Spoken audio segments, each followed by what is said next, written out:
Wow, whoa.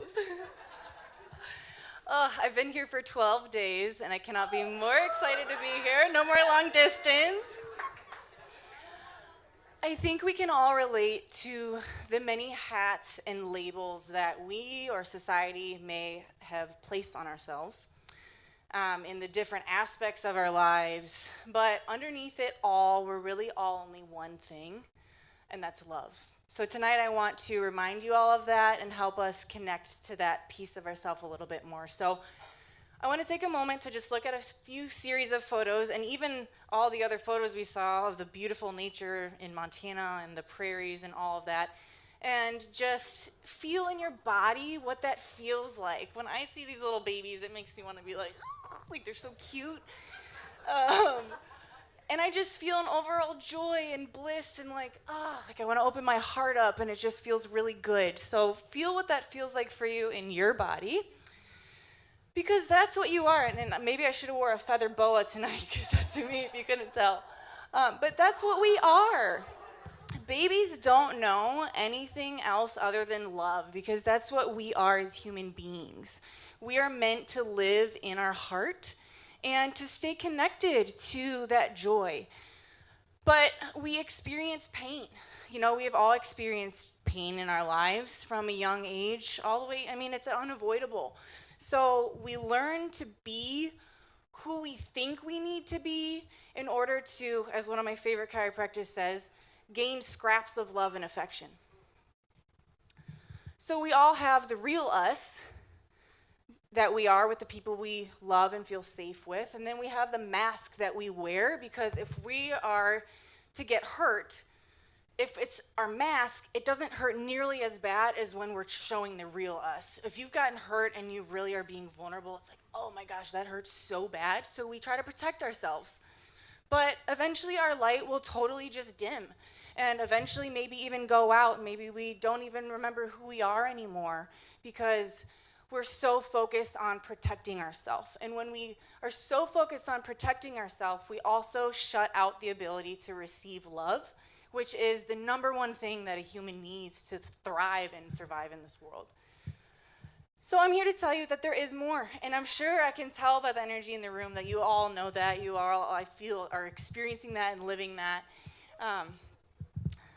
And what if I told you that you hold the key already within you, the key to everything that you've ever want, need, desire in this life, the potential to be the greatest dream you could ever dream up, literally lives within you already, and it lives within your nervous system. Your nervous system is the most important system in your entire body, because it controls every other system. And I know I'm a little biased because I'm a chiropractor and I geek out about this, but it's true. In fact, it's the only system in the whole body that's encased in a full bony armor. Your skull, your brain, you know how important your brain is.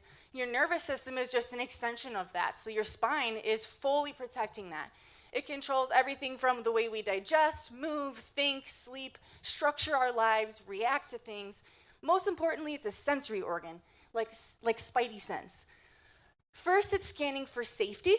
When we have safety, ultimately, we are wired neurologically to connect with others. But if we're always protecting, then we can't connect, even if we love the people the most. So I like this because it kind of looks like the same person. We have all of this in us. We're not one or the other.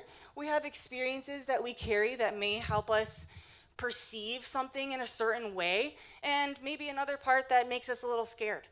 So you can think of your nervous system as your operating system. I'm an iOS user, so sorry.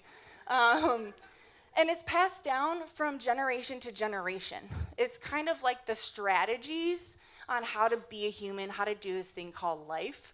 And I'm here to tell you that it's not finite. And I love that Emerald basically was saying the same thing, and that you are not static, you're not stuck, you can upgrade your operating system, learn new patterns, and life doesn't have to be this hard, monotonous thing. It can be fun and blissful and full of ease and peace.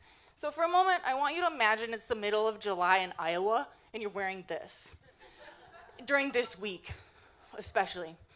but it's a part of you in this metaphor. And someone comes up to you and they're just kind of like touching the, like confused, like, what the heck?